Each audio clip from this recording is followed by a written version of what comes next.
Tawag sa pagsamba mula sa Awit, chapter 65, verses 1 to 4. Dahilan sa kasalanan, lahat sa iyo ay lalapit. Bunga nito ang pagkukulang, kaya kami nalulupig. Gayon pa man, patawad mo'y amin pa rin nakakamit. Tayo pong lahat, silang mga hinirang mo upang sa templo mananahan, silang mga pinili mo'y magpalad sa tunuringan. Magagala kami lubos sa loob ng templong banal, dahilan sa dulot nitong pagpapala sa ilang.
Dakilang Diyos makapangyarihan sa lahat, patuloy na nagpupurit, nagpapasalamat kami, Panginoon, sa panibagong araw na pinagkakaloob mo po sa bawat isa sa amin. Salamat nga po sa panibagong linggo na muli kami ay Hindi man sama-sama physically, Panginoon, pero ang aming espiritu, Panginoon, ay sama-sama at nagkakaisang nagpupuri sa iyo sa araw na ito. Salamat, O God, dahil patuloy na binibigyan mo kami ng pag-asa sa bawat araw, binibigyan mo kami ng kalakasan sa bawat araw, Panginoon. Salamat dahil sa anumang challenges, Panginoon, na kinakaharap ng bawat isa, patuloy na pinaparamdam mo na nandun ka at hindi mo po kami iniiwan. Nawa nga po sa araw na to, Panginoon, patuloy na buksan mo po ang aming puso, buksan mo po ang aming mga isip, buksan mo po ang aming mga mata, buksan mo po ang aming mga tainga, Panginoon, nang sa gayon ay ma-receive namin, Panginoon, ang mensahe mo sa araw na to, Panginoon. Nawa nga po patuloy na makita namin kung ano yung nais mong iparating sa bawat isa sa amin, O God. Nawa nga po patuloy na ipagpalain mo rin po ang magiging tagapaghatid ng iyong mensahe. Patuloy na ikaw po ang magpala sa kanyang buhay, O God. Patuloy po nawa na ikaw yung maging source ng kanyang strength, ikaw yung maging source ng kanyang wisdom, Panginoon, sa kanyang pagpapatuloy sa ministry, O God. Patuloy po nawa na pagpalain mo rin po ang kanyang buong pamilya, O God. Patuloy na ikaw po yung mag-protect sa kanila sa araw-araw, O God. Nawa nga po, pagpalain mo po ang bawat isa. Patuloy po nawa na samahan mo po kami sa bawat araw, Panginoon. At patuloy na binabalik po namin sa iyo ang pinakamataas na papuri at pasasalamat sa pangalan ni Jesus. Amen.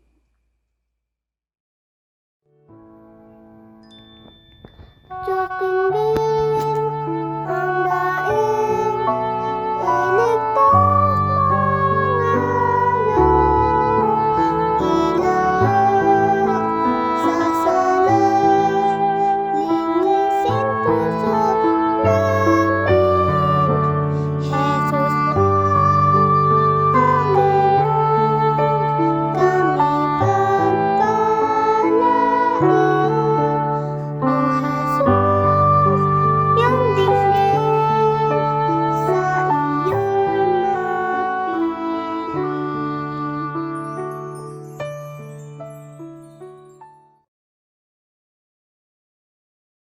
Sagutang pagbasa mula sa Awit, chapter 22, verses 25 to 31. Ginagawa mo'y pupurihin sa dakilang kapulungan, sa harap ng masunurin mga lingkod mong hinirang, ang panata kong handog ay doon ko iaalay. Ang naghihikahos ay sasagana sa pagkain, mga lumalapit kay Yahweh, siya'y pupurihin. Maging sagana nawa sila at laging pagpalain.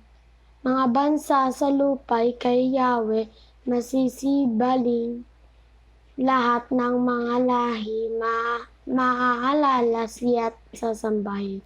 Kay Yahweh nauukol ang pamamahala, nagahari siya sa lahat ng mga bansa. Magsisiluhod lahat ang palalot, mayayabang yuyuko sa harap niya, mga taong hahatulan. Mga susunod na salinlahi maglilingkod sa Kanya, ang tungkol sa Panginoon ay ipahayag nila. Tayo pong lahat, maging ang mga di pa isinilang ay babalitaan, iniligtas ni Yahweh ang kanyang bayan.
minsa'y di na mahirana. Kabanalan, kaluwalhatian, salamat sa sukulang bigaya mo, O Diyos ng pag-ibig na mas malawak pa kaysa aking mga pagkakasala. Higit pa sa buhay ko, salamat sa sukulang biyaya mo.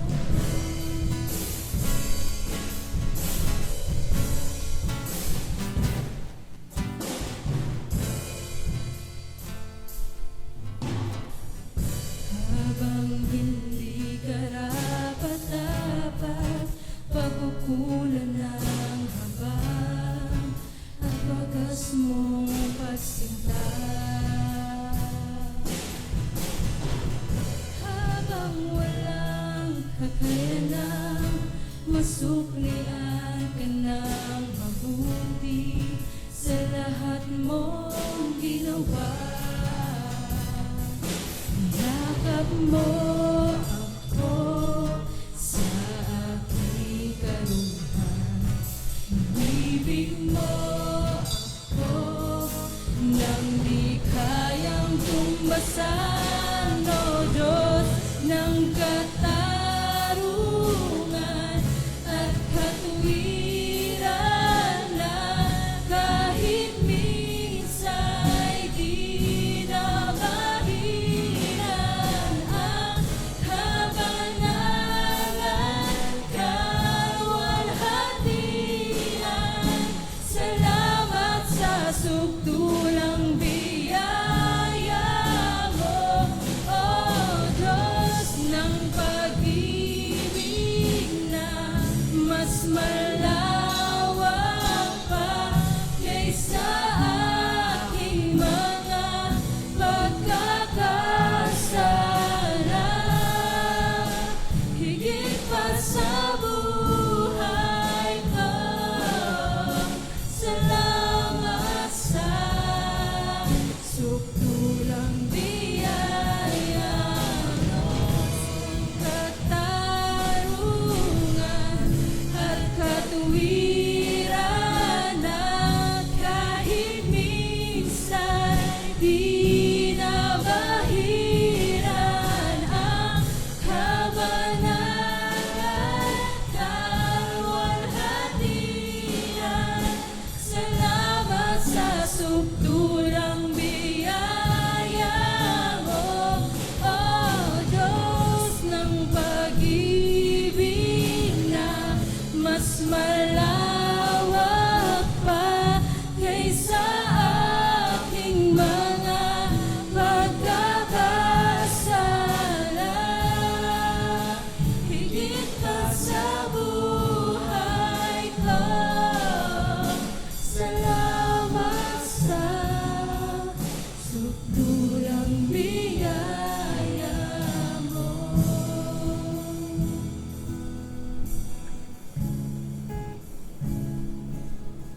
Tunay nga, Panginoon, na nagpapasalamat kami, Panginoon, sa sukdulang biyaya mo, sa sukdulang pagmamahal mo sa bawat isa, Panginoon. Maraming salamat, Father God. Yes, hallelujah, O God.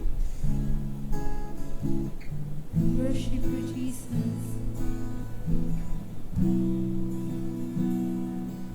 Yakap mo ako sa aking karuhan, ibig mo ako nang di kayang tumbasan. Yakap mo ako sa aking karuhan, ibig mo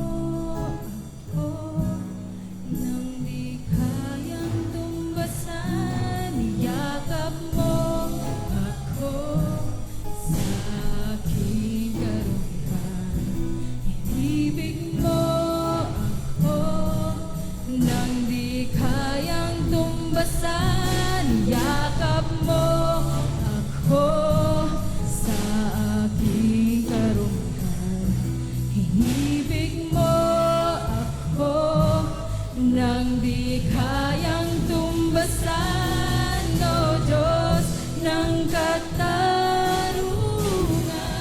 at katuwiran na kahit minsa'y di nabahira ang kabanalan, kaluwalhatian. Salamat sa sukdulang biyaya mo, O Diyos ng pag-ibig na mas malawak pa kaysa aking mga pagkakasala. Higit pa sa buhay ko, salamat sa sukulang biyaya, Diyos ng katarungan at katuwiran na kahit minsa'y di nabahiran ang kabanalan, kaluwalhatian. Salamat sa sukdulang biyaya mo, O Diyos ng pag-ibig na mas malawak pa kaysa aking mga pagkakasala. Higit pa sa buhay ko, salamat sa sukdulang biyaya, Diyos ng katarungan at katuwiran na kahit minsa'y di nabahiran ang kabanalan, kaluwalhatian. Salamat sa sukdulang biyaya mo, O Diyos ng pag-ibig na mas malawak pa kaysa aking mga pagkakasala. Higit pa sa buhay ko, salamat sa sukdulang biyaya mo. Salamat sa sukdulang biyaya mo.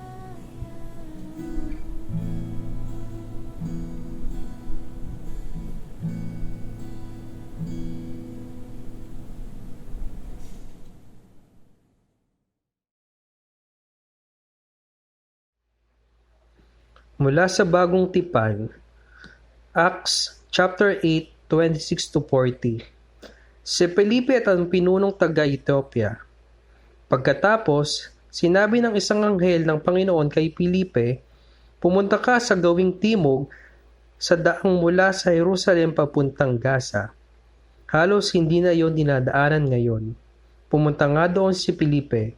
Samantala, isang eunuko na pinunong taga-Ethiopia na ingat yaman ng Candace, reyna ng Ethiopia, ang nagtungo sa Jerusalem upang sumamba at pauwi na noon. Nakasakay sa kanyang karwahe at nagbabasa ng aklat ni Propeta Isaias. "Sabayan mo ang sasakyang iyon," utos ng Espiritu kay Felipe. Kaya patakbong lumapit si Felipe at narinig niyang binabasa ng pinuno ang aklat ni Propeta Isaias. Tinanong ni Felipe ang pinuno, "Naunawaan ba ninyo ang inyong binabasa?" Sagot naman nito, "Paano ko maunawaan ito kung walang magpapaliwanag sa akin?" At si Felipe ay inanyayahan niyang sumakay sa karwahe at umupo sa kanyang tabi. Ito ang bahagi ng kasulatang binabasa niya. Siya ay tulad ng isang tupang dinadala sa katayan. tulad ng isang korderong hindi tumututol kahit na gupitan, at hindi umiimik kahit kaunti man. Siya'y hinamak at pinagkaitan ng katarungan. Walang sino mang makapagsasalaysay tungkol sa kanyang angkan, sapagkat kinitil nila ang kanyang buhay. Nagtanong kay Felipe ang pinuno, "Sabihin mo nga sa akin, sino ba ang tinutukoy dito ng propeta? Sarili ba niya o iba?" Simula sa kasulatang ito ay sinasalaysay na sa kanya ni Felipe ang magandang balita tungkol kay Jesus. Nagpatuloy sila sa paglalakbay at dumating sa isang lugar na may tubig. Kaya't sinabi ng pinuno, "Tingnan mo, may tubig dito. Mayroon bang hadlang upang ako'y bautismuhan?" Sinabi sa kanya ni Felipe, "Maaari kung sumasampalataya ka ng buong puso." Sumagot ang pinuno, "Sumasampalataya ako na si Jesucristo ang anak ng Diyos." Pinatigil ng pinuno ang karwahe, lumusong silang dalawa sa tubig at binautismuhan siya ni Felipe. Pagkaahon nila sa tubig, si Felipe ay kinuha ng Espiritu ng Panginoon at hindi na siya nakita pa ng pinuno. Ang pinuno ay tuwang-tuwang nagpatuloy sa paglalakbay. Namalayan na lamang ni Felipe na siya ay nasa Azoto. Mula roon, ipinangaral niya ang magandang balita tungkol kay Jesus sa lahat ng bayang dinaraanan niya hanggang sa marating niya ang Cesarea. 1 John 4:7-21. Ang Diyos ay pag-ibig. Mga minamahal, mag-ibigan tayo sapagkat mula sa Diyos ang pag-ibig. Ang bawat umiibig ay anak ng Diyos at kumikilala sa Diyos. Ang hindi umiibig ay hindi kumikilala sa Diyos sapagkat ang Diyos ay pag-ibig. Inihayag ng Diyos ang kanyang pag-ibig sa atin nang isugo niya sa mundo ang kanyang kaisa-isang anak upang magkaroon tayo ng buhay sa pamamagitan niya. Ito ang pag-ibig. Hindi sa inibig natin ang Diyos kundi tayo ang inibig niya at isinugo niya ang kanyang anak upang maging handog para mapatawad ang ating mga kasalanan. Mga minamahal, kung ganoon kadakila ang pag-ibig ng Diyos sa atin, dapat din tayong magmahalan. Kailanmay wala pang taong nakakita sa Diyos, ngunit kung tayo'y magmamahalan, nasa atin ang Diyos at nagiging ganap sa atin ang kanyang pag-ibig. Nalalaman natin nananatili tayo sa Diyos at siya naman sa atin, sapagkat pinagkalooban niya tayo ng kanyang Espiritu. Nakita namin ang pinatotohanang isinugo ng Ama ang kanyang anak upang iligtas ang sanlibutan. Ang nagpapahayag na si Jesus ang anak ng Diyos ay nananatili sa Diyos at ang Diyos naman na may nananatili sa Kanya. Nalalaman nating tayo'y iniibig ng Diyos at lubos tayong nananalig sa katotohanang ito. Ang Diyos ay pag-ibig. Nagpapatuloy sa pag-ibig ang nananatili sa Diyos at ang Diyos ay nananatili naman sa Kanya. Ang pag-ibig ay nagiging ganap sa atin kaya't panatag ang ating kalooban para sa araw ng paghuhukom sapagkat tayo'y tulad ni Kristo kahit nasa daigdig pang ito. Walang kasamang takot ang pag-ibig at pinapawi ng ganap na pag-ibig ang anumang takot. Hindi pa ganap ang pag-ibig ng sino mang natatakot sapagkat ang takot ay kaugnay ng parusa. Tayo'y umiibig sapagkat ang Diyos ay unang umibig sa atin. Ang nagsasabing, "Iniibig ko ang Diyos, subalit napopoot naman sa kanyang kapatid," ay sinungaling. Kung ang kapatid na kanyang nakikita ay hindi niya magawang ibigin, paano niya maiibig ang Diyos na hindi niya nakikita? Ito ang utos na ibinigay sa atin ni Kristo. Ang umiibig sa Diyos ay dapat ding umibig sa kanyang mga kapatid. Tayo pong lahat ay tumayo. Pagbasa mula sa Ebanghelyo, John 15:1-8. Ang tunay na puno ng ubas. Ako ang tunay na puno ng ubas at ang aking Ama ang tagapag-alaga. Inaalis niya ang bawat sangang hindi nagbubunga at kanya namang pinuputulan at nililinis ang bawat sangang nagbubunga upang magbunga pa ng lalong sagana. Nalinis na kayo sa pamagitan ng salitang sinabi ko sa inyo. Mananatili kayo sa akin at mananatili din ako sa inyo. Hindi magbubunga ang sangang hindi nananatili sa puno. Gayon din naman, hindi kayo magbubunga kung hindi kayo mananatili sa akin. Ako ang puno ng ubas at kayo ang mga sananga. Ang nananatili sa akin at ako sa kanya, ang siyang nagbubunga ng sagana, sapagkat wala kayong magagawa kung kayo iwalay sa akin. Ang hindi nanatili sa akin, gaya ng sangang ay tinatapon at natutuyo. Ang ganong mga sanga ay tinitipon, iniaagis sa apoy at nasusunog. Kung nanatili kayo sa akin at nanatili sa inyo ang aking mga salita, ingin ninyo ang anumang nais ninyo at matutupad. Iyon para sa inyo.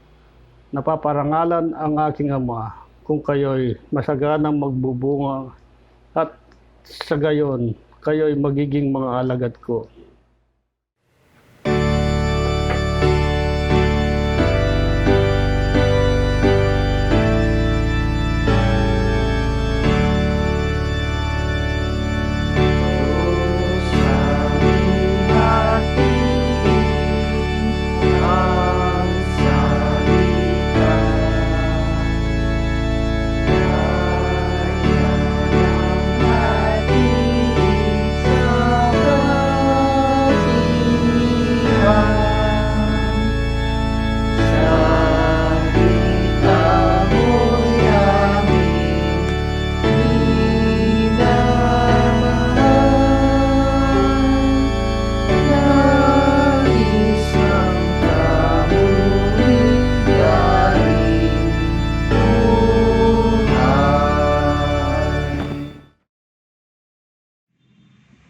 Purihin po natin ang Panginoon, isang mapagpalang linggo po sa buhay ng bawat isa po sa atin.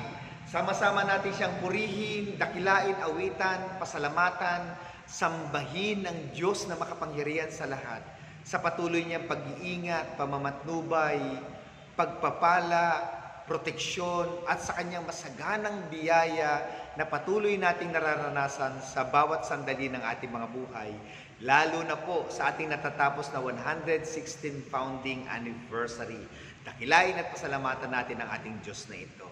Sa lahat po ng kasama natin sa ating online worship, welcome po kayo sa pananambahan ng Polo United Methodist Church online worship service. Dalangin po namin na lalo tayong lumago sa ating pananampalataya, lumalim sa pagkakilala sa ating Panginoong Jesucristo, at sa ating pagbubulay-bulay ng kanyang mga salita, tanggapin po natin ang hamon ng buhay upang lalo tayo makapaglingkod sa kanya sa iba't ibang kaparaanan, lalo na sa ngayong mga panahong ito.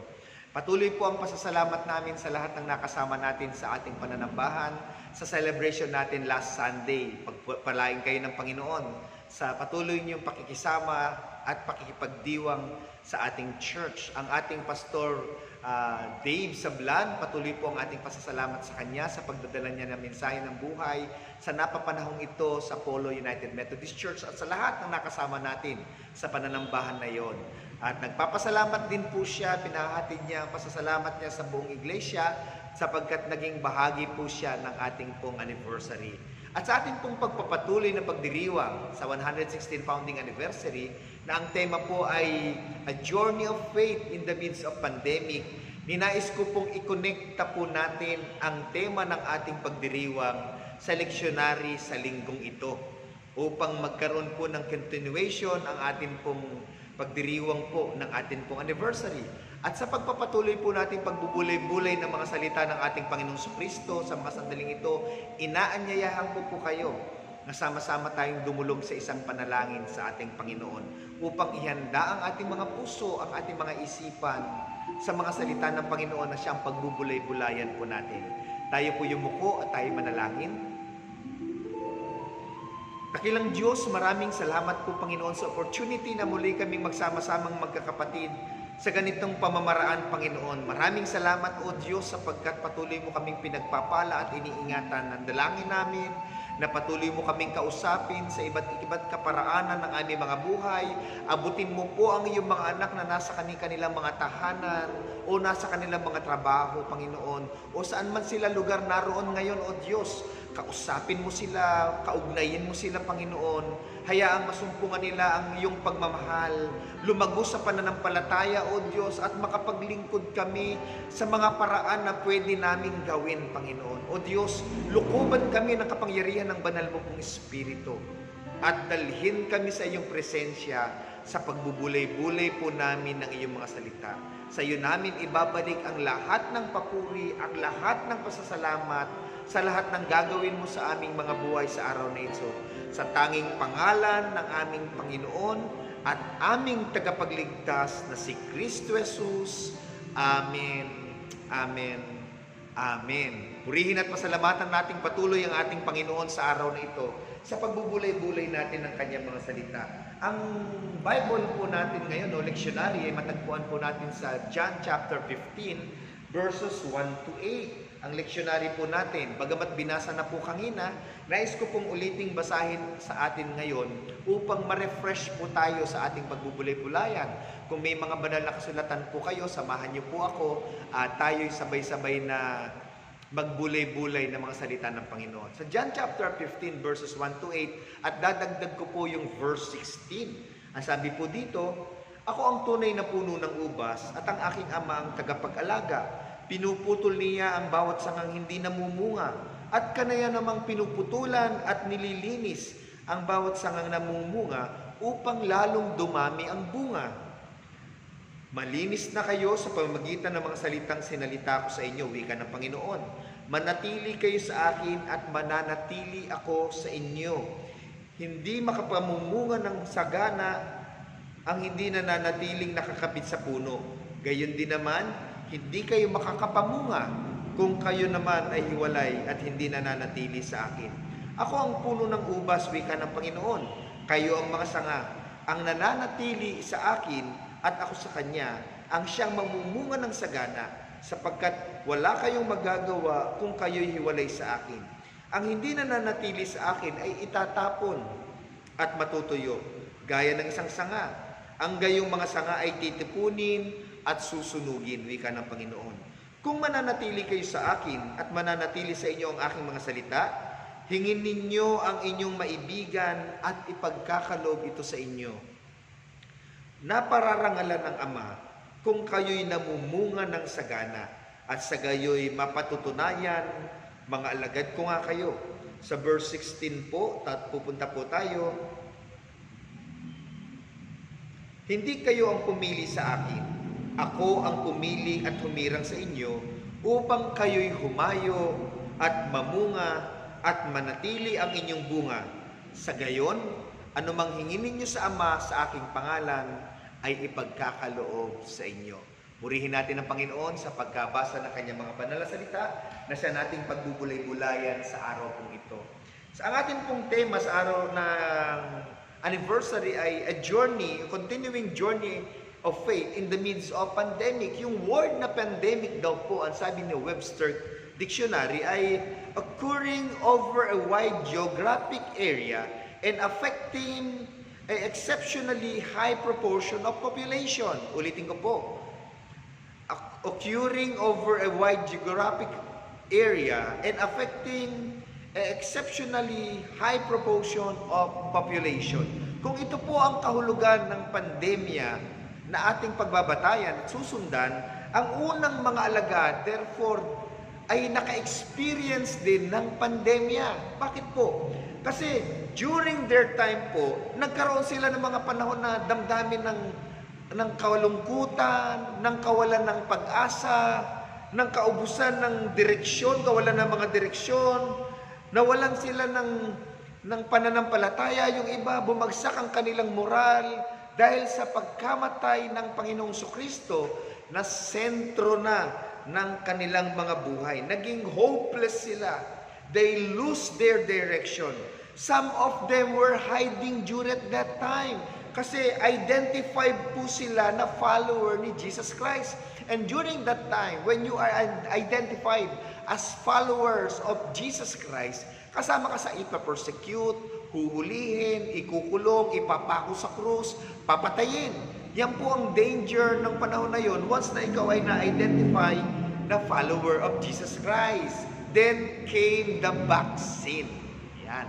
Kung noon pong panahon nila may tinatawag na pandemya ng pananampalataya, sa buong populasyon ng mga alagad, there are about 120 disciples ang Panginoong Kristo bago siya umakyat sa langit, ang sabi sa Acts chapter 1. At itong 120 disciples na ito, kasama yung mga taong sumisimpatya sa Kanya na nakakilala at nakaranas ng Kanyang pagpapagaling, ng Kanyang mga himala, nakarinig ng Kanyang pangangaral, yung 5,000 mga lalaki na sumunod sa Kanya, etc., etc., etc., ay nagkaroon ng pandemya ng pananampalataya. Nawala na rin ang pag-asa, nang hina ang loob, ang pananampalataya, at yung iba na talagang follower ng Panginoon ay nawalan na rin ng direksyon. Excuse po. Ang sabi sa Bible sa Acts chapter 1 verse 3 to 8, then came the vaccine. What is the vaccine? Jesus rose from the dead. Ang Panginoon Kristo po ay nabuhay na maguli sa mga patay. Sa Acts chapter 1 verse 3 and 8, and this man, He also showed Himself alive after His suffering in Gethsemane and on the cross by a series of many infallible proofs and unquestionable demonstrations, appearing to them over a period of 40 days and talking to them about the things concerning the kingdom of God. Ang ating Panginoong Kristo po ay nabuhay na maguli. Nagpakita ng mga bagay na hindi nila mapapasubalian na siya'y nabuhay na maguli, nakasama for another 40 days. Tinuturuan about the kingdom of God. Kasamang kumakain, kasamang nagkukwentuhan, kasamang lumalakad sa labas, at nasasalubong ng iba't ibang klase ng tao sa kanilang paligid dahil nag-stay siya ng 40 days. At pagkatapos noon, yung pagpapakita na yon, yung appearance na yon, ang nagdala ng pag-asa, bumuhay ng pag-asa ng mga alagad, the resurrection of hope. Pangalawa, na-restore ang kanilang pananampalataya. Wow, nabuhay ang Panginoon. Nabuhay din ang kanilang pananampalataya and gave them the direction and great vision and power. Dahil po dito, nabuhay ang kanilang pag-asa, nabuhay ang kanilang pananampalataya, nagkaroon na naman ng direksyon ang mga alagad, ang 120 disciples, at binigyan sila ng dalawa, Great Commission and Great Power. Yan. Para magawa yung komisyon ay pinagkaloob ng Panginoon sa kanila, pinagkaloob sila ng kapangyarihan ng ating Diyos. Ano yung sinabi ng Panginoon? Sa verse 8, but you will receive power and ability. When the Holy Spirit comes upon you, you will be my witnesses to all the people, both in Jerusalem, in Judea, and Samaria, and even to the end of the earth. What a great vision! This great vision need great power to achieve. At ano po yung power na yon? The coming of the Holy Spirit. They were empowered by the Holy Spirit.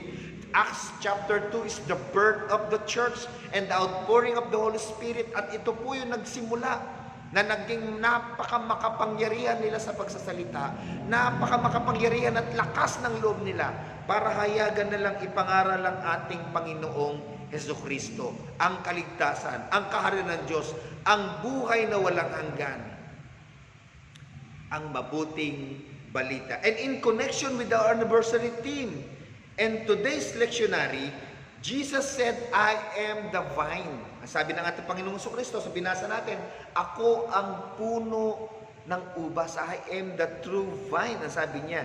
Sa Jewish literature, sa Old Testament, ang Israel po ay portrayed as God's vineyard. At ang Panginoong Diyos naman po, ang tagapag-alaga. But this time, ang Panginoon Kristo ang puno ng vine. At lahat ng Kristiyano, symbolically, ay naging mga sanga.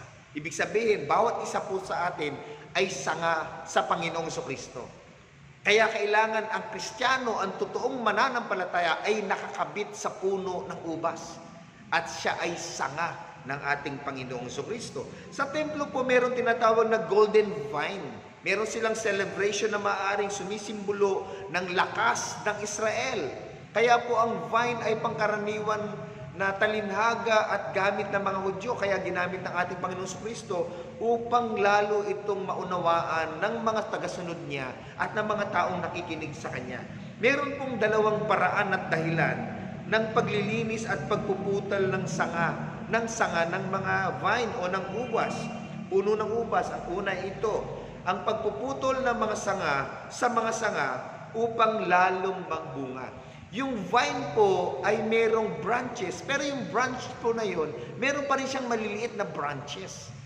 At para po magbunga lalo, yung branch na yon, tatanggalin mo yung mga branches na nakakabit sa kanya at doon po lalabas yung maraming bunga. Pangalawa, ang paglilinis at pagpuputol mismo ng sanga o main branch. Hindi na po yung secondary ang aalisin. Yun na pong main branch. Ano naman po ang reason nun? Ito raw po ay cleansing and purifying ng ating Panginoon. Ito po ay, yung pangalawang branch po ay pag-aalis na talaga sa sanga. Mamaya pag-usapan natin ano ang reason kung bakit naaalis ang sanga sa katawan ng ating Panginoon Kristo. Ang sabi po dito sa John chapter 15 verse 2, inaalis niya ang bawat sangang hindi nagbubunga at kanya namang pinuputulan at nililinis ang bawat sangang nagbubunga upang magbunga pa. Ibig sabihin, yung mga hindi nagbubunga, inaalis na niya. Pinuputol na totally, completely, entirely. Samantalang yung may bunga na kahit kokonti, pinupurun po niya yun, nililinis niya, inaalis niya yung maliliit na singit-singit na sanga-sanga ng sanga. Para mula doon ay lumabas ang marami pang bunga. Ang una po, ang ibig sabihin nun ay cleansing. Yung paglilinis ng maliliit na sanga, ng sanga ay paglilinis po o cleansing. Very clear po sa mga Jews ang ibig sabihin nito dahil sila po ay tinagurian na vineyard ng ating Diyos. Na alam nila na once na kinless ang vineyard, ibig sabihin, nililinis ang inner heart, ang inner being ng mga Israelites. The same po sa mga Christian. Kailangan pong linisin ang ating puso, alisin pa yung mga hindi dapat na nakalagay sa ating isip at sa ating puso. Iprune po yan ng Panginoon. Kaya lang may pangalawang paglilinis. Yun talagang totally na aalisin na yung sanga. Yun po ang different kind niya. Ngayon, meron pong dalawang uri ng bunga sa Bible. Ang unang bunga po ay yung sabi sa Galatians chapter 5 verse 22 and 23, but the fruit of the Spirit is love, joy, peace, patience, kindness, goodness, faithfulness, gentleness, self-control. Against such things, there is no law. Ibig sabihin mga kapatid, ang isang sanga, ang isang Kristiyano, dapat magbubunga. At ang ine-expect na pagbubunga at hinahanap ng Diyos na magbungang unang-una sa buhay ng isang sanga, sa buhay ng isang nakakabit sa Panginoong Kristo ay love, joy, peace, patience, kindness, goodness, faithfulness, gentleness, self-control. Pwede po bang mag-check tayo ngayon? Yung bong siyam na bunga na yan ay matatagpuan na sa buhay po natin. Meron na ba tayong love? Meron na ba tayong inner joy? Meron ba tayong patience? Meron ba tayong kindness? Meron ba tayong goodness? Faithful po ba tayo? Gentle po ba tayo? Ito ang pinakamaganda. Strong characteristic of self-control. Yun yung unang bunga na binabanggit po ng ating Panginoon sa Kristo. Nililinis niya yon, merong inner cleansing na dapat wala na to, dapat maalis to, at dapat ito yung lumabas. Ito na yung 9th fruit of the Holy Spirit. And second meaning naman po ng bearing o fruit bearing dito ay yung witnesses. Sa verse 16 po, kung mapapansin po natin, you have not chosen me, but I have chosen you. And I have appointed and placed and purposefully planted you so that you will go and bear fruit and keep on bearing, that your fruit will remain and be lasting, so that whatever you ask in the Father in my name, He will give it to you. Dito naman po, ang bearing ng fruit natin ay yung soul winning, na ina-expect ng Panginoon na hindi lamang magbubunga ang ating karakter, hindi lamang mahuhubog ang ating buhay, ang ating isipan, ang ating buong pagkatao. Mamumunga rin tayo sa pamamagitan ng pagdadala ng kaluluwa sa paanan ng ating Panginoong Kristo. Ine-expect ng Panginoon. That's why He gave us power. That's why He equipped us. That's why He gave us everything that we need to win soul for Christ, upang makapagdala tayo ng kaluluwa sa ating Panginoon Kristo. Ang susunod po ay ito rin ang katibayan, ang sabi dito, na kayo ay mga alagad ko. So, ang pamumunga ng dalawang klase, ang bunga ng Espiritu at ang bunga ng kaluluwa, ang katunayan at katibayan na tayo ay mga alagad ng Panginoon. Apart from that two fruits, hindi mapapatunayan na tayo ay mga alagad ng ating Panginoon. Kaya pwede nating saliksikin ang puso natin. Pwede nating saliksikin ang ating mga buhay. Meron na ba ako ng 9 fruit of the Holy Spirit? Nakapag-win ba ako ng kaluluwa sa paanan ng ating Panginoong Kristo? Nakapagdadala ba ako ng kaluluwa? Nakapagpapakilala ba ako kay Kristo sa aking kapwa? Naipapasok ko ba ang Panginoon sa aming tahanan? Naipapasok ko ba ang Panginoon sa aking pinagtatrabahuan? Naipapasok ko ba ang Panginoon sa aking mga barkada? Naipapasok ko ba ang Panginoon sa aking mga kapitbahay? Nagbubunga ba ako bilang sanga ng ating Panginoon Jesucristo? And in order for us to bear fruit, ang sabi ng Panginoon, kailangan lagi tayong nakakabit sa Kanya. Apart from Him, we can't do nothing. Pag hiwalay tayo sa Kanya, hindi tayo magbubunga ng 9 fruit of the Spirit. Hindi lalago yung patience natin, hindi lalago yung joy natin, hindi lalago yung self-control natin, hindi lalago yung pagka-faithfulness natin kung tayo hindi nakakonect sa Panginoon. Pangalawa, hindi tayo makapagdadala ng kaluluwa sa Panginoon, lalo na. Kasi part ng pagdadala sa Panginoon ay ang paglago bilang sanga sa pananampalatayang mayroon po tayo, sa pamamagitan ng bunga ng Espiritu. Diyan makikilala ang ating Panginoon sa buhay po natin. At ang sabi po dito, if we abide in Jesus Christ as the center of our faith, as the true vine, ano yung mga bunga nito sa ating mga buhay? Ano yung effect nito sa ating mga buhay? Ang una po ay, if we are connected to Christ, we bear fruit at meron tayong dagdag na ipupron tayo ng Panginoon. Wow. Kasi ang ibig sabihin ng pinupron ng Panginoon, inaayos niya buhay natin. Dagdag ng Panginoon yon. Hindi lang tayo mamumunga, aayusin pa ang buhay natin. Pangalawa, pag tayo'y namumunga ng kokonti at pinayagan natin na i-prune tayo ng Panginoon, pangalawang epekto, we will bear much fruit. Dadami na yung bunga natin. Hindi na 2, 3, 4, hindi na ganon. lalago na ang pagbubunga natin if we abide in Him. Pangatlo, prayer answered. Ang lahat ng ating panalangin, if we abide on Him, our prayers will be answered by God. 2 beses po niyang binanggit yun. Kung nagbubunga tayo, lahat ng ating panalangin, lahat ng desire natin, ipagkakaloob niya.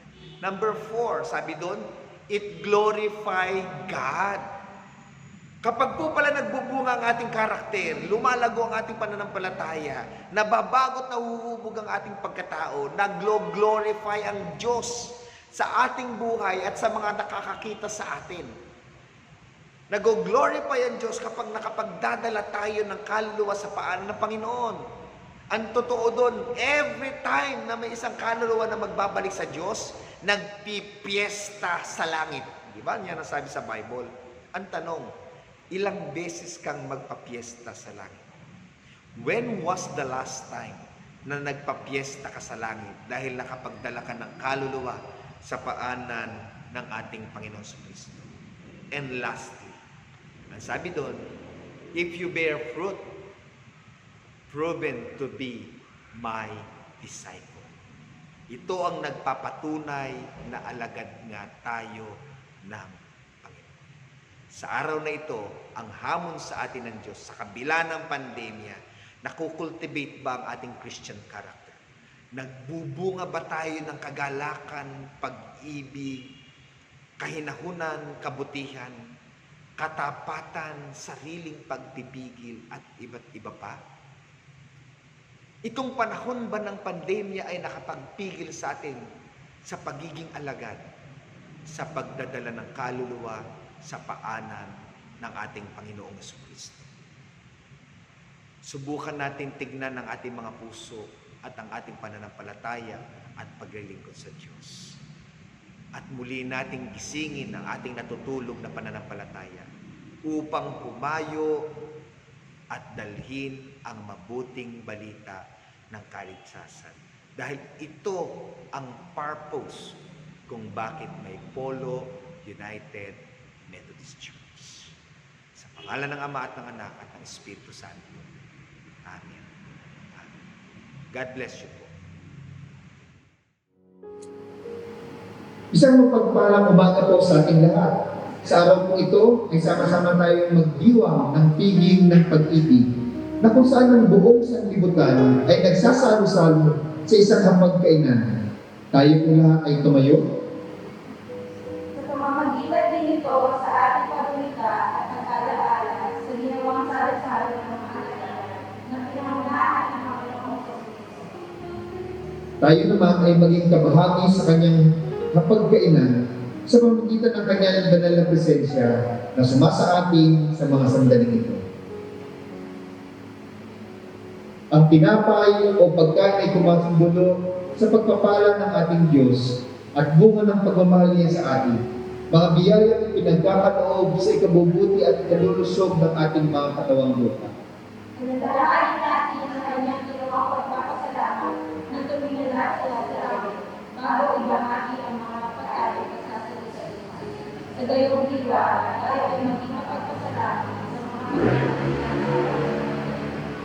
Alalahanin natin ang sinabi ng ating Panginoong Jesucristo nang sabihin niya, "Ako ang tinapay ng buhay na bumabang galing sa langit, at ang sino mang kumain nito ay magkakaroon ng buhay na walang hanggan." Sama-sama nating tanggapin may dakilang kasasalaman ang tinapay ng buhay na nagdudulot sa atin ng tunay na kaligtasan. Ang inumin katulad ng tubig ay nagbibigay ng buhay na dadaloy sa ating katauhan at magdadala ng kasariwaan sa ating buong pagkatao. Sa pamamagitan nito ay pumaloy siya sa ating mga puso at manahan siya palagi na nagdadala ng inspirasyon at siglahan sa ating mga buhay at pananampalataya. At ngayon, sama-sama tayong magsalo-salo sa diwa ng pag-ibig sa Diyos, sa ating kapwa, pag-asa sa bawat mananampalataya at maging sa buong nilikha at pananampalataya sa ating pagliligtas, pagpapala at sa kanyang banal na presensya sa ating mga pagkainan. Tayo pong lahat ay manalangin. O Diyos naming Ama, Panginoon ng biyaya at pagpapala, sa araw ito kami nagkakatipon upang purihin at pasalamatan ka. Narito po kami sa pagdiriwang ng piging ng pag-ibig, na kung saan pinagkapalang mo sa ang masayang pakikisalo mo sa iyong mga kasama ng iyong mga unang alaga, na dulot ng iyong pagmamahal ay pinagputol-putol at binahagi sa bawat isa, sa pagpapaalala din sa amin na ang pagkain ng iyong pagpapala na dinutulong ng buhay. Sa aming pagkain bilang isang pamilya, pinagtitibay namin hindi lamang ang aming katawan, kundi lagi ang aming pananampalataya. Sa pagtanggap namin ng mga pagkain ito ang aming dalangin sa pangalan ni Jesus, ang siyang tunay at tinapay at tubig na nagbibigay ng buhay. Amen. Tayo po lahat ay magsalo-salo sa mga pagkain na sa ating hapagkainan.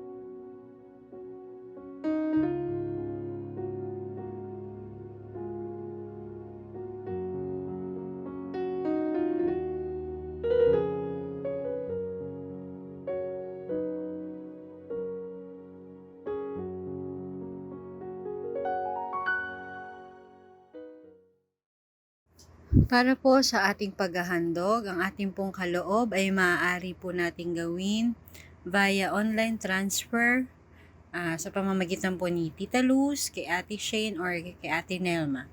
Maaari lamang po i-message nyo sila or i-text para po sa ating kaloob.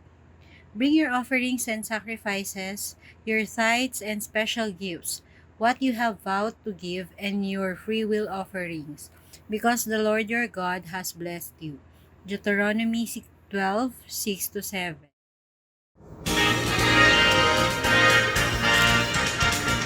We bring the sacrifice of praise into the house of the Lord.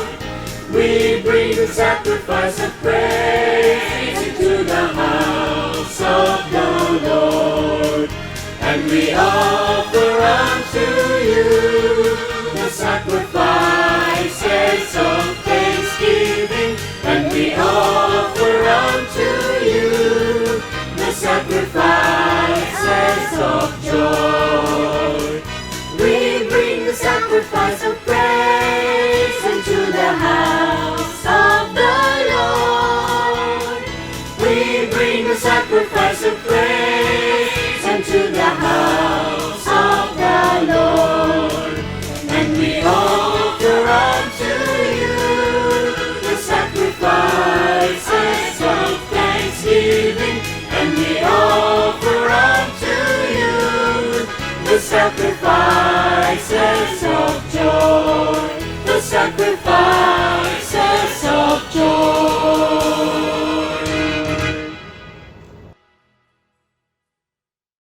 Ngayon po ay sama-sama po nating italaga ang ating mga handog, mga ikapo at mga pangako sa ating Panginoon. Tayo pong lahat ay manalangin. Dakilang Diyos, aming Ama at aming Panginoon, na patuloy na nagkakaloob ng lahat ng aming mga pangangailangan. Sa mga sandali pong ito, sama-sama po namin itinatalaga sa iyo at ipinagpapasalamat ang mga handog na ito, bahagi ng aming mga tinatangkilik mula sa iyo, mahal naming Ama. Dalangin po namin na patuloy na pagpalain po ang mga ito at magsilbing instrumento po sa ikalalago ng Polo United Methodist Church. Marami pong salamat sa iyong mga anak na hindi nagsasawang nagkakaloob. Patuloy mo pong ibalik sa bawat isa ang siksik, liglig at umaapaw na pagpapala. Marami pong salamat. Ito pong aming panalangin sa pangalan ng aming mahal na Panginoong Hesukristo. Amen at amen.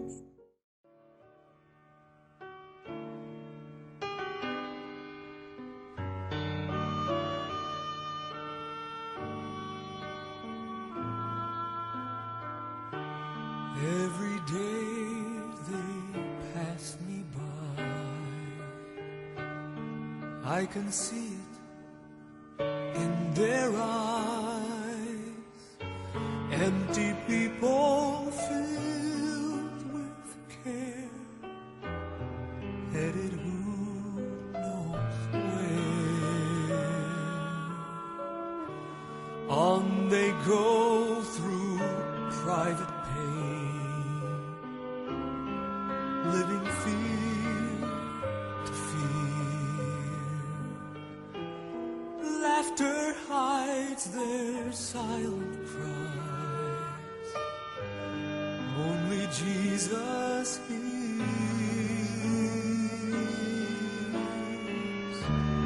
People need the Lord.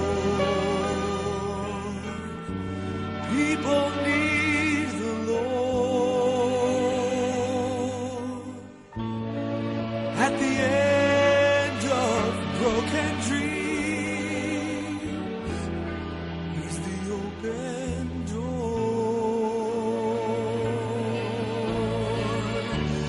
People need the Lord.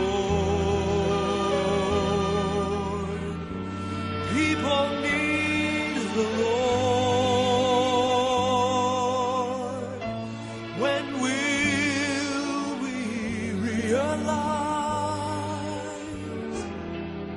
people need the Lord?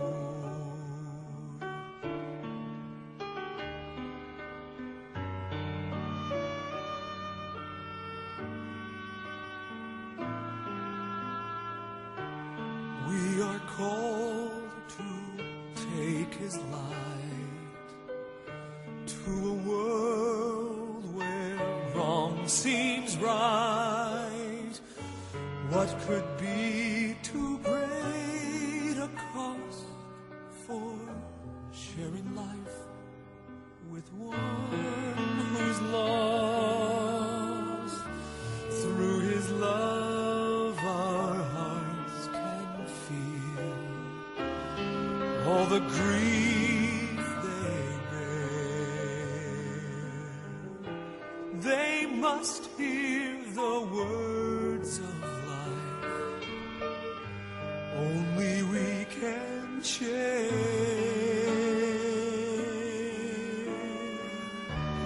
People need the Lord. People need the Lord.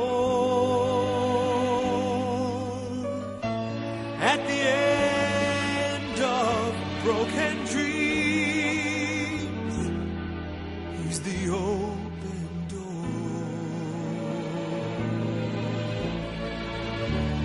People need the Lord. People need the Lord. When will we realize that we must give our lives for people need the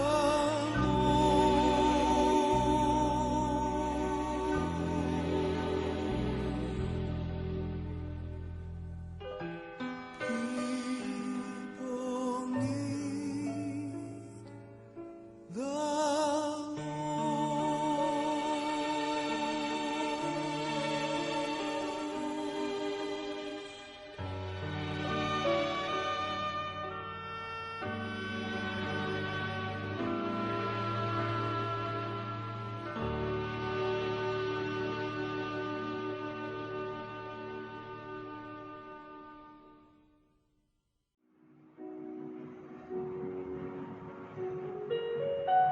Kayo po ay aking inaayahang dumulog sa panalangin sa ating Panginoon. Ang wika po ni David sa Psalms 145 verses 8 to 9. Si Yahweh mapagmahal, puno ng habag, hindi madaling magalit. Ang pag-ibig niya ay wagas. Siya ay mabuti at kahit kanino hindi nagtatangi. Pagkalinga niya ay mamamalagi. Tunay na ang pag-ibig na Yahweh ay pangwalang hanggan, ang awa at pagpapala niya ay wagas sa lahat ng lalapit at magtitiwala po sa Kanya. Sa mga sandaling ito, patuloy nating ilapit sa Panginoon ang lahat ng ating pasanin, alalahanin, mga problema. Dalhin natin sa Panginoon ang pagpupuri at pagpapasalamat sa mga pagpapala naman nating naranasan at magtiwala tayo sa ating Panginoon. Natatanggapin niya ang lahat ng ating panalangin sapagkat si Jesucristo ang siyang pinakadakilang punong saserdote natin na tumatanggap nito at nagdadala nito sa ating Ama na makapangyarihan sa lahat. Tayo pong lahat ay dumulog sa panalangin. Dakilang Diyos, aming Amang makapangyarihan sa lahat. Patuloy po kaming nagsasama-samang dumudulog sa iyong banal na harapan, sa iyong luklukan ng awa at biyaya, nananambahan at pinagkakatiwala ang aming mga buhay. Patuloy na nagpapasalamat sa mga kabutihan at pagpapalang naranasan po namin, sa mga kalakasan at pagpapagaling na ginawa mo sa amin, sa patuloy na pagkupkup at pag-iingap mo sa bawat pamilya po namin, O Diyos. Maraming salamat po, Panginoon. Alam namin na hindi mo kami pinababayaan. Alam namin na hindi mo po kami iniiwan kahit kami lumalakad, O Diyos, sa libis ng lilim ng kamatayan, sa kadiliman ng mga suliranin at mga pagsubok. Nariyan ka lagi po sa aming tabi. Kasama po kami, binibigyan ng kalakasan at pinagtatagumpay mo po kami, O Diyos. Maraming salamat po. Panginoon, patuloy naming itinataas po sa iyo ang bawat isang kasama sa pananambahan pong ito. Sila na naging bahagi sa pagpupuri at pagbubulay-bulay ng iyong mga salita. Una ay ang buong kapatiran ng Ubando Central United Methodist Church, ang buong konseho, Panginoon, ng iyong iglesia. Patuloy mong pagpalain at ingatan, Panginoon, ng iyong mga anak na ito na nagsasama-samang sumusuporta, nagsasama-sama upang maipagpatuloy ang gawain ng paglilingkod at pananambahan po sa iyo. Sila na nag-alay ng kanilang panahon. Sila na nag-alay ng kanilang mga talento. Sila na nag-alay ng lahat ng mga bagay na ipinagkaloob mo sa kanila upang magamit, Panginoon, para sa iyong kalwalhatian sa pagpapalaganap ng iyong kaharian, O Diyos.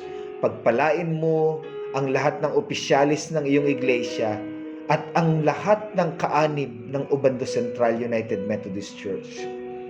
Dakilang Diyos, itinataas po namin sa iyo ang aming D.S. Glenn Mendiola. Patuloy mo siyang palakasin, patuloy mo siyang inspired sa pangunas niya sa iyong distrito. Gayon din ang aming mga obispo, si Bishop Torio, si Bishop Juan, si Bishop Francisco. Ang iyong pagkalinga at pag-ibig ay maramdaman at maranasan nila sa bawat sandali ng kanilang buhay.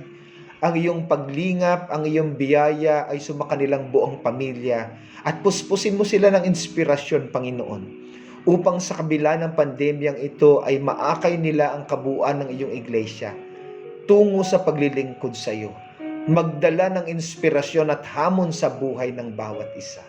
Gamitin mo ang iyong mga anak na ito, Panginoon, sa ikatatatag, ikalalago ng iyong kaharian. Aming Ama, tunay na napakadakila mo po. At sa iyo po kami nagtitiwala. Alam namin na ikaw ang pinakamakapangyarihan sa lahat. Ang Panginoong Jesucristo ang mabuting pastor namin na laging sumasa amin, nag-iingat sa amin, pumapatnubay po sa amin. Kaya sa mga sandaling ito, itinataas po namin sa iyo ang aming mga kapatid. Sila nakasama ngayon sa pagsamba. Sila na may mga karamdaman, dumaraan sa mabibigat na pagsubok, mga suliranin at problema ng buhay. Gayon din, Panginoon, ang mga kapatid namin na naapektuhan ng coronavirus at maging silang daraan sa mga operasyon, Panginoon. O Diyos, abutin mo sila, kaugnayin mo sila. Ipadama mo ang yakap ng iyong pagmamahal at ang iyong presensya sa kanilang mga buhay.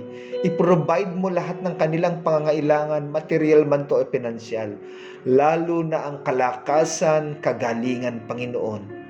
Ang pananampalatayang kailangan nila sa mga panahong ito. Matayo po sila sa pundasyon ang aming Panginoong Jesucristo na nagbigay ng kanyang buhay sa ikalalakas, ikagagaling, ikapagtatagumpay, ikaliligtas ng lahat ng magtitiwala sa kanya. si Kristo na aming pundasyon. Siya nawa po, Panginoon, ang aming tindigan upang magtagumpay ang bawat isa sa iba't ibang uri ng karanasan ng buhay po, lalo na sa mga panahon ito. O Diyos, pagpalain mo rin ang kanilang mga pamilya na nag-aalaga at tumitingin sa kanila. Pagkalooban mo sila ng lahat ng kanilang pangangailangan. Iba yung lakas, pagpapala, Panginoon, kalusugan, O Diyos, upang patuloy nilang maalagaan at maakay po, Panginoon, sa isang buhay na masaya at maligaya at matagumpay ang kanilang buong pamilya. Dakila namin Diyos, dalangin po namin sa iyo. Mga mahal namin sa buhay na nasa ibayong dagat. Sila na nagtatrabaho doon at naninirahan, Panginoon. Sila na sumakay sa barko, Panginoon Diyos, upang magtrabaho. Sama-sama mo po silang ingatan. Patuloy mo silang palakasin, Panginoon. Bigyan ng pag-asa, O Diyos.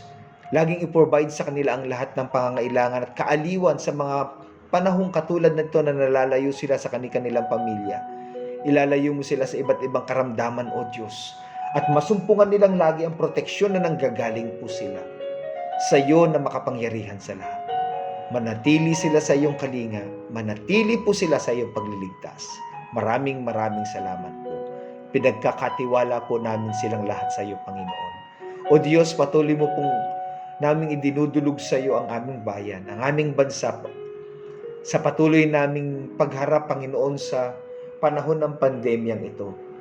Tulungan mo ang aming Presidente Duterte, O Diyos. Patuloy mo siyang ingatan at palakasan. Lalo na po, gabayan mo siya sa mga desisyong kanyang ginagawa upang matungo ito sa pag-unlad, sa pagkalinga sa aming bansa. Upang maging paraan, Panginoon, upang makaahon ang aming bansang Pilipinas sa pamagitan ng iyo pong gabay. Ngayon din, Panginoon, ang kanyang buong gabinete, ang buong Senado, Kongreso, hanggang sa pinakamababang antas ng aming pamahalan, Panginoon, sa aming mga barangay, sa amin pong bayan, O Diyos. Kumilos ka po, galawin mo ang kanilang mga puso para sa iyong kaluwalhatian, sa pagpapatagumpay, Panginoon, sa iyong bayan.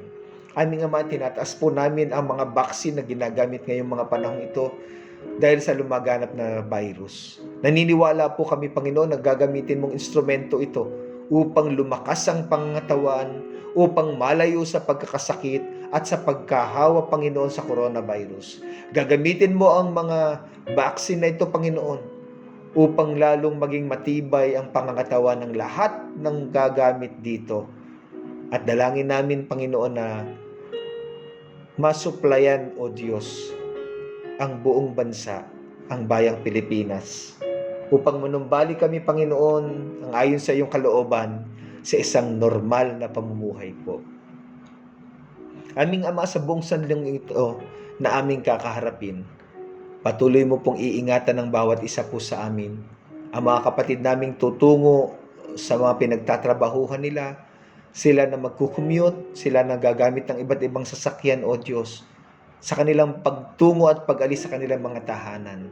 Ingatan mo po sila, ikaw ang maggabay sa kanilang maliksing pag-iisip at pagkilos. Tulungan mo pong malinis ang kanilang mga daraanan, Panginoon. Upang makapagtrabaho, makaalis sila ng payapa at ligtas at makauwi sa kanilang mga tahanan. Pagpalain mo ang mga anak namin, ang mga magulang namin na maiiwan po sa bawat tahanan. Hayaang igabayan mo ang banal mong Espiritu, Panginoon, na inilalayo rin sila sa lahat ng uri ng kapahamakan ng pagkakasakit, kundi binibigay yung kalakasan, kalusugan ng pangangatawan, O Diyos. Pinoprotektahan ng bawat tahanan ng iyong mga anak na nagtitiwala sa iyo. At manatili po kami, O Diyos, sa patuloy na pag-asa na hindi mo kami iniiwan at pinababayaan. Gagabayan mo kami palagi, Panginoon. Sa araw na ito, O Diyos, ibabalik namin sa iyo lahat ng papuri at pasasalamat, pagsamba at pagdakila sa bawat isa sa amin na kasama sa pananambahang ito, ang buong pagtitiwala. Sa tanging pangalan ng aming Panginoon at aming tagapagligtas na si Kristo Jesus, ang aming dakilang pastor. Amen. Amen.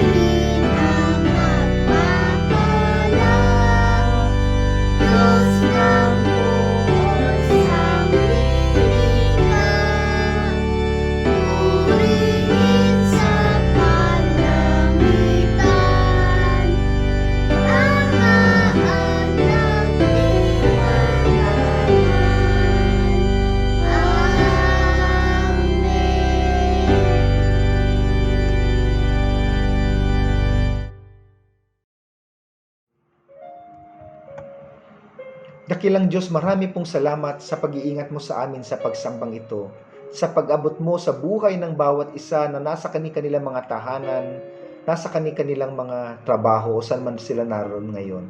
Na patuloy mo pong igawad ang iyong masaganang bendisyon sa buhay ng bawat isa po sa amin na nagbibigay ng proteksyon at pag-asa. Na patuloy naming maranasan ang iyong pag-ibig at pagtugon sa lahat ng aming panalangin. Dagdag ang iyong masaganang pagpapala bilang aming Diyos Ama na maibigin sa lahat, mapagbiyaya at makapangyarihan. Na ang kapakinabangan ng pagkabubo ng banal na dugo ng aming Panginoon Kristo at ang kamatayan at pagkabuhay na maguli ay aming sama-samang maranasan, kagalingan, kaligtasan at pagtatagumpay. At ang paggabay ng banal na Espiritu na kanyang dulot na kaaliwan sa mga panahon ng pagsubok at nagkakalob ng kalakasan at pag-asa sa bawat sandali ng aming mga buhay. Sumapuso, sumabuhay, sumaisipan ng bawat isa sa amin. O Diyos, sama-sama namin tanggapin ang pagpapala ng Ama at ng Anak at ng Espiritu Santo. Amen. Amen.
Happy 116th year church founding anniversary Follow UMC.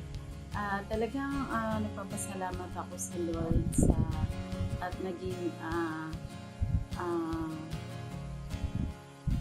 member ako ng Follow UMC dahil masasabi ko na talagang naging malaking part ng spiritual journey ko ang Follow UMC. Hindi lang sa akin, kundi rin sa mga anak ko. Maliliit pa lang sila, talagang dinadala ko na sila sa church at talagang dyan sila na-train.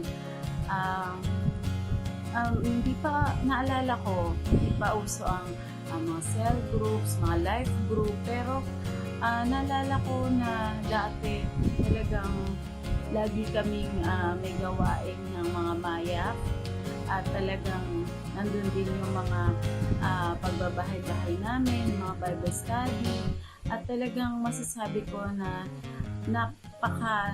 napakalaking bahagi o tulong sa spiritual na buhay ko ang mga gawain na yun. At lalo na naging part din ako ng choir at talagang masasabi ko na talagang nagamit yung talento na binigay ng Panginoon sa akin. At papasalamat ako at naging bahagi ako ng anniversary na to.